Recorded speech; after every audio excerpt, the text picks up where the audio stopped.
মিষ্টি প্রেমের গল্প কিশোরী শুধুই আমার পর্ব পঞ্চম।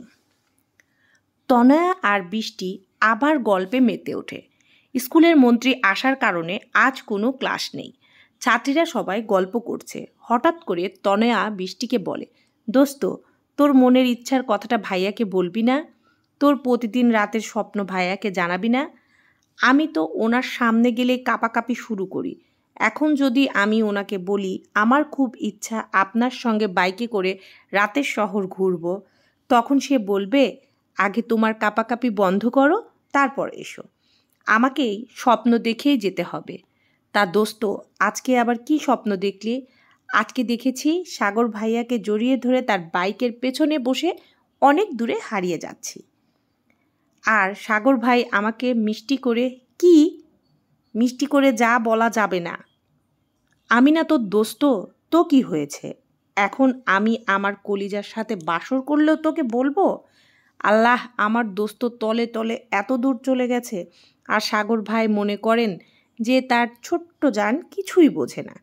সে তো জানেই না তার জান তাকে বিয়ে করে বাসর শেষ করে 4 বাচ্চার বাপ মাও হয়ে গিয়েছে, আবার তাদের নামও দিয়ে দিয়েছে। মিষ্টি লজ্জা পেয়ে মাথা নইয়ে নেয়। হঠাৎ বাদল সাগরকে ডাকতে থাকে, কারণ সারাদিন তাদের খাওয়া হয়নি। এখন প্রায় 4টা বাজতে চলল। সাগর বলল, চল কাচ্চি খাবো, মনিকাকেও সঙ্গে নিয়ে যায়। সাগরের কথা শুনে বাদল খুশিতে আত্মহারা। তারপর 2 বন্ধু একসাথে বের হয়।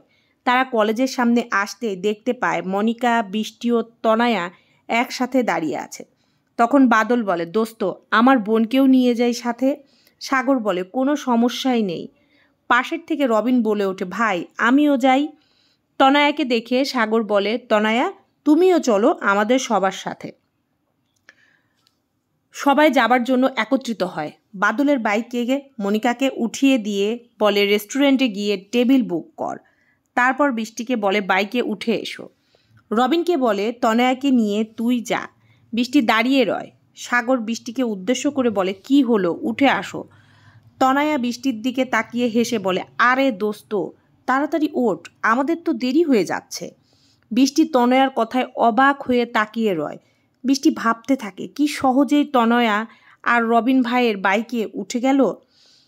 বৃষ্টিকে ভাবতে দেখে সাগর বৃষ্টির এক হাত ধরে টান দেয়। তারপর বৃষ্টি কাঁপা কাঁপা হাতে সাগরের বাইক ধরে তাতে উঠে বসে। সাগর বৃষ্টিকে বলে, ছোট্ট জান, আমাকে ধরে বসো, তা না হলে পড়ে যাবে। বৃষ্টির কাঁপাকাঁপি বৃদ্ধি পেল বহু গুণে। বৃষ্টি ধীরে ধীরে হাত বাড়িয়ে সাগরের কাঁধে হাত রাখে।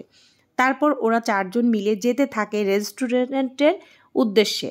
মাঝপথে গর্তের কারণে বাইক ঝাঁকি দেয়, আর বৃষ্টি 2 হাতে সাগরকে জড়িয়ে ধরে।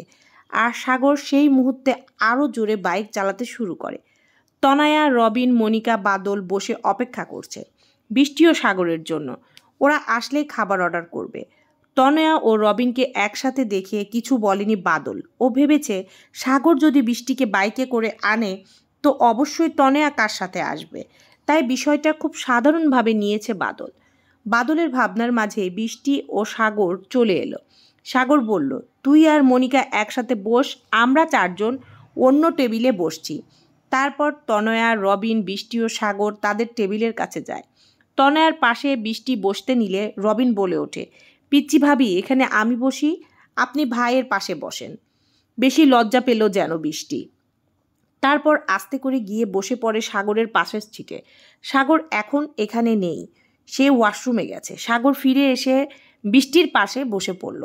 বাদল আগে খাবার অর্ডার করেছিল, কারণ ওরা সবাই কাচ্চি খাবে বলে এসেছে। একে একে খাবার চলে আসে। সাগর খুব যত্ন করে বৃষ্টির প্লেটে খাবার উঠিয়ে দেয়, বলে, শুরু করো। ওরা সবাই খেতে থাকে। সাগর খাবার খাচ্ছে আর বৃষ্টিকে দেখছে।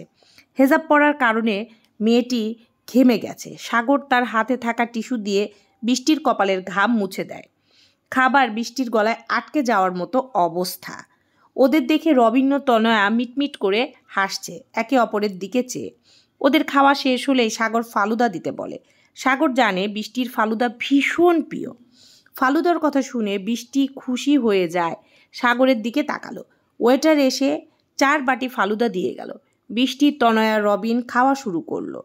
বৃষ্টি খুব তৃপ্তি সহকারে সবার প্রথমে ফালুদার বাটি ফাঁকা করে দিল। তারপর তাকিয়ে দেখে সবাই খাচ্ছে, আর সাগর তো শুরুই করেনি। মেয়েটা লজ্জা পেল ভীষণ, ভাবল সবাই কি তাকে কি মনে করছে, আমাকে কি সবাই রাক্ষস ভাবছে। লজ্জায় মাথা নত করে নিল সে। হঠাৎ সাগর ডাক দিল, ছোট্ট জান। চোখ তুলে তাকিয়ে বৃষ্টি দেখল তার সামনে চামচ ভর্তি ফালুদা ধরে রেখেছে সাগর। ইশারায় সাগর বৃষ্টিকে খেতে বলল। সাগরের চোখ দেখে বিনা বাক্যে ফালুদা খেয়ে নিল বৃষ্টি। সাগর হাসলো অল্প বিস্তর। তারপর সাগর নিজের একবার খায়, আরেকবার বৃষ্টিকে খাইয়ে দেয়। আর রবিন তা দেখে মোবাইলে ছবি তুলে নিল তাদের দুজনের। তারপর রবিন বলল, ভাই আমরা আসি। সাগর মাথা নাড়িয়ে হ্যাঁ বলল। ওরা দুজনে রেস্টুরেন্ট থেকে বের হয়ে গেল। তনয়া মুখ ফুলিয়ে রবিনকে বলল, সাগর ভাইয়া কত রোমান্টিক, বৃষ্টিকে কত সুন্দর করে খাইয়ে দিল, আর আপনি আমাকে খাইয়ে দিলেন না। রবিন ভেবাচাকা খেয়ে গেল। আসলেই তো সে অত রোমান্টিক না। বৃষ্টি আর সাগর খাওয়া শেষ করে বসে আছে। সাগর এক দৃষ্টিতে বৃষ্টির দিকে চেয়ে আছে, আর বৃষ্টি লজ্জায় মাথা নুইয়ে আছে। সাগর আস্তে করে বলে, আর কি কি ইচ্ছা আছে বলো। আজ তো প্রথম ইচ্ছাটা পূরণ করলাম, দ্বিতীয় ইচ্ছাটা পূরণ করতে একটু সময় লাগবে। তুমি অনেক ছোট্ট, তাই তো আমাকে একটু ধৈর্য ধরতে হবে। তবে 4টা বাচ্চা কেন, আমি তো ভেবেছি পুরো ফুটবল টিম বানাবো। সাগরের কথায় বৃষ্টির মরি মরি অবস্থা। সাগর বুঝে পায় না এই মেয়ে তাকে দেখে এত লজ্জা পায় কেন।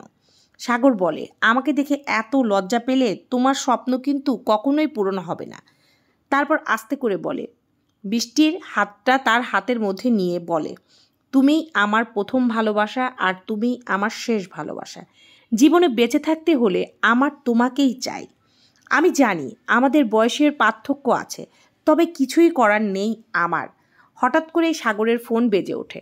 ফোনের স্ক্রিনে বাদলের নাম্বার। বাদল বলে, ভাই চল এখন বের হই। সাগর, হ্যাঁ তোরা নিচে দাঁড়া, আমরা আসছি। তারপর 4 জন একত্রিত হয়। হঠাৎ মনিকা আবদার করে বসে সে মুভি দেখবে, আর বাদল তো কখনোই মনিকাকে না করতে পারে না, তাই বাধ্য হয়ে বলে, ভাই কি করব। সাগর বলে, তোরা চলে যা। বাদল বলে ওঠে, তাহলে বুনুকে বাছায় পৌঁছে দিবে কে? সাগর বলল, আমি দিয়ে আসছি, তুই যা। মনিকা বলে ওঠে, না না ভাইয়া, যদি আব্বু ফোন দেয়। আব্বু ফোন দিয়েছিল, আমি বলেছি ভাইয়ার সাথে আছি। তখন বাদল বলল, এখন?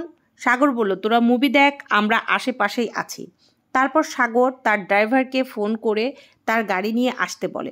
ড্রাইভারকে বলে বাইকটাকে বাসায় নিয়ে যেতে।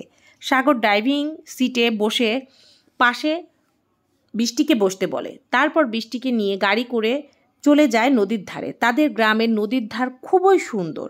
ওরা যখন পাশাপাশি বসেছিল ঠিক তখনই সাগর বুঝতে পারে বিপদের আশঙ্কা। সে নিজেই নিজেকে গালি দেয়, এত বড় ভুল কি করে করে। তার সাথে যে তার ছোট্ট জানটাও আছে। তখনই সাগর ফোনে কিছু একটা টাইপ করলো, তারপর চুপচাপ বৃষ্টির দিকে তাকিয়ে রইল। বৃষ্টি হঠাৎ করে চোখ তুলে দেখে সাগর তার দিকে চেয়ে আছে। লজ্জায় আর তাকাতে পারে না। চলবে।